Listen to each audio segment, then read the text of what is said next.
ছিল। আরো একটা নাম, হুম। আপনি মানুষ না টেলিফোন ডিরেক্টরি? ও নাইস। না, এতগুলো নামের কারণ স্মাগলিং কিংবা ব্যাংক ফ্রড নয়, এর কারণ জীবন।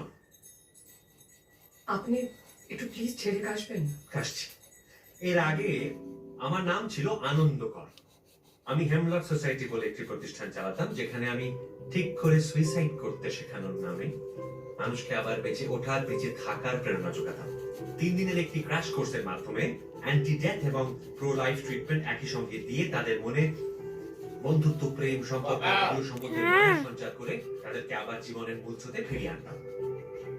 আর সেই আপনি এখন কন্ট্রাক্ট গেলাম, কারেক্ট।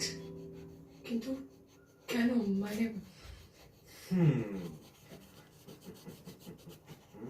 বাবা ওখানে কারণ রাখো। কি জানেন? হেমলক সোসাইটির যারা গ্রাজুয়েট ছিল তাদের সঙ্গে পরবর্তীতে ফলো আপ করে দেখেছি কেউ আর তেমন সুখী নেই, জানেন। সবাই জীবনে ফেরত গিয়ে বাচ্চা কাচ্চা, সংসার, ইএমআই নিয়ে ব্যতিব্যস্ত হয়ে গেছে, জীবনটাকে মৃত্যু সম করে তুলেছে। কি লাভ হলো বাঁচা? কিংবা ধরুন কোনো শিল্পীকে বাঁচালাম, তিনি আবার রেগুলার মানডেন জীবনে ফেরত গিয়ে আরো বেশি ডিপ্রেসড হয়ে গেলেন। এর থেকে তার মরে যাওয়া বেটার ছিল। তার থেকেও বড় কথা, রাজার ধ্বংস